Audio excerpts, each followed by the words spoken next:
Who's your emergency contact? Who should we notify in the case of death? Welcome to the USP, where I spent the last 2+ decades of my life.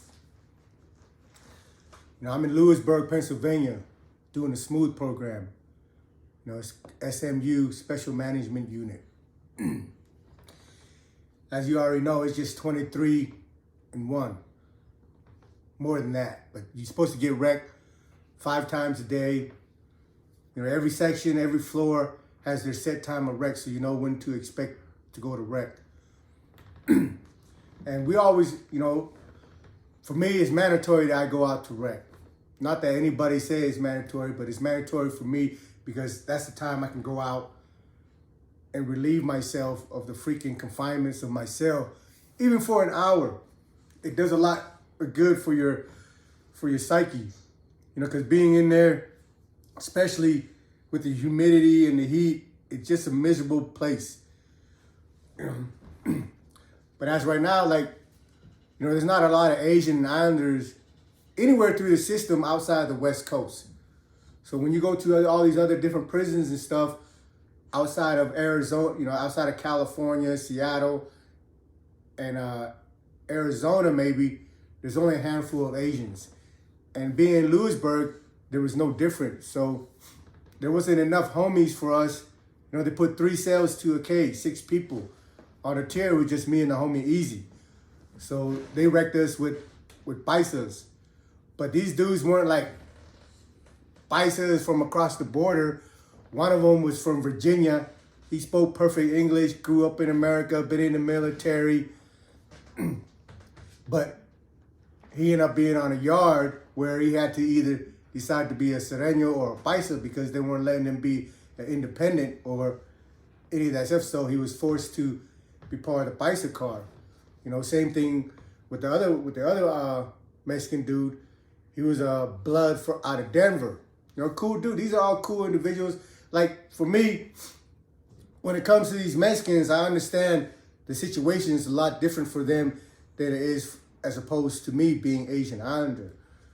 Because all these yards that you go to, whatever yard you go to, there's always a dominant Mexican gang that's running that yard, that controls that yard. And the way they do things is they don't allow other gangs to come in and recruit and to be a potential competition. So when you come on that yard, you're either gonna fall under them or you can get smashed off the yard. And it's unfortunate that it's that way, but that's the politics and that's the life that's what it is in the USP. So, but, the story I want to share with you today is with one of these Mexican dudes that was out here from Utah. He was an older cat. When I met him, he was in the cage next to us, because Sereno was right next to us at this time. And we struck up a few conversation. He was out here from the Salt Lake area. He had property out here. He had got maybe 8 or 10 years for selling powder, cocaine powder. But he had invested his money and he had property out here. So while he was in there, the rent that people was paying for his property was what was helping him, financially in a penitentiary. But at the time that I met him, it was already about 8 or 9 years into his bid. And we were having a conversation. When you have a conversation with people, you're always asking them, what they're in there for, how much time they got. That's just the norm, And he was, and he told me that he got in there for powder or whatever, got about an 8-10 year sentence. And so when he said 8 to 10 year sentence, and he told me that he's been down since, the early 2000 or mid 2000. This is 2016. So, me, I'm like, damn, you're close to getting home, right? Well, you got a few more months, another year.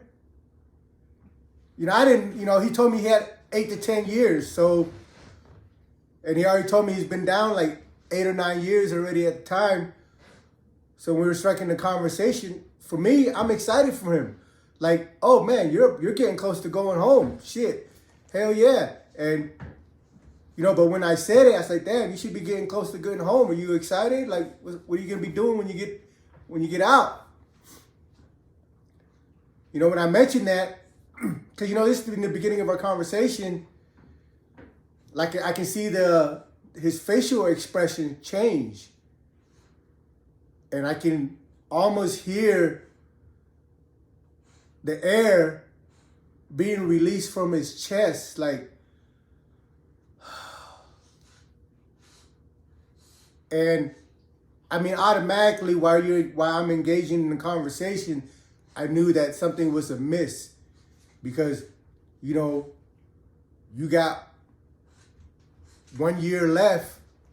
You should be excited to go home, right? You should be planning and plotting about what you're going to be doing when you get out, who you're going to be hooking up with, what food you're going to eat, all that stuff. I mean, when I'm talking to him and find out that he was getting close to going home, I was going through that process for him. I'm like, man, if I was getting out soon, this is what I'd be doing, this and that. But like I said, when I asked, when I said that he was about to go home, if he was excited, his facial expression changed. And he's like, oh, I caught more time. He wasn't a gang member out here in the streets. He was just a drug dealer doing those own tail. I'm sure he had, friends and relatives or people that he knew that was affiliated with gangs and whatnot. But him personally, he didn't gangbang. He didn't run with a crew. He was just hustling. But when he got sentenced, he got put on the yard where the Sereños were the dominant gang. And because he's Mexican, he was given a choice to either sign up with the Sereños or get stomped out off the yard. So he signed up with the Sereños and became a Southsider. Well, just a couple years prior to me meeting him, they had sent him and 2 other Sereños on a mission to go punish one of their homeboys. But when they went on the mission to punish their homeboy, they ended up killing the dude. You guys always hear me repeat the things that I say about it doesn't matter if you got 2 years, 5 years, decades, or a life sentence. When you're behind that wall, there is no guarantee that you're coming back home. There's 1,000,001 way to get stuck. And a lot of the times, a lot of the incidents that people get into don't have anything to do with them. You got this dude that's part of whatever car you're running. He doesn't have enough respect for everybody else to be able to conduct himself in a respectable way. To be able to conduct himself with integrity. So when he fucks up, somebody's got to be called up to go discipline him, to go deal with him.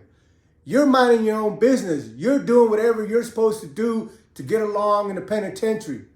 But because this buster over here is running up a debt, or he's over here stealing, or they let him on the yard and he's a fucking rat or a child molester, your number gets called to go deal with this. When you go deal with something, there's no guarantee that's gonna turn out the way you expect it. I repeat that to all my homies that come off the bus. Hey, man, conduct yourself a certain way so that way you limit the amount of chaos and the amount of drama that you get yourself into, because when you get into something, it's not necessarily going to work out the way you think. And for this dude, like I said, he was just a hustler out here selling his little powder, invested his money. He had some sense You know, he wasn't an ignorant dude or a dumb dude. And he played out, you know, and he thought he came up. You know, whatever he got busted for, he was able to play it out to less than 10 years. And went to prison. In his mind, you know, 10 years, you know, in the feds, you know, the way we count our time was like, you know, you get 5 years in the Fed. That's love. You got blessed. 10 years, you got lucky. You know, 15 years, you know, it's all good. And if you get like 20 or 25, some of them are grateful. Yeah, it sucks, but some of them are grateful because they know the rest of the people around them is stuck. You know, when you go to the feds, they're giving out that time like it's candy. Like, there's... Like, I don't... I don't know how you hit the gavel and say, hey, 550 months I sentence you to. You know, and be able to go home and just be like, yeah, I just put somebody away for 30, 40 years. You know? Like, can any of us right here, any of you viewers that are viewing this, project yourself 20 years into the future? Do you even know what kind of person you're going to be 20 years from now? You know, what kind of life you're going to be living 10 years from now? But for him, for this guy that I met that came out of Utah, you know, he felt he was fortunate that he got 10 years, considering what the feds was giving out. He didn't have no idea, no clue of what he was walking into. Like I said, he was a quiet dude. He didn't, you know, as far as I know, getting to know him, he wasn't one of them rowdy motherfuckers. He was just an average dude. But he was forced through his circumstances, to join up with something that I'm sure he never had any intention of joining up with. But because of the environment he lived in, he decided that it was the best way for him to get along. And his number ended up being called to go put in work. And he ended up catching a body. And for that body, they gave him another 18 years on top of his sentence. So when I met him in Lewisburg, when he was sitting in a cage next to me, he was just barely getting into his 18-year sentence for the body.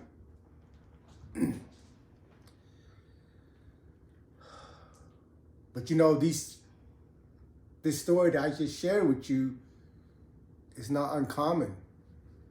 It happens a lot. And you're going to see through the course of the time that I've been in In-SMU, you're going to hear it over and over again. Welcome to the USP.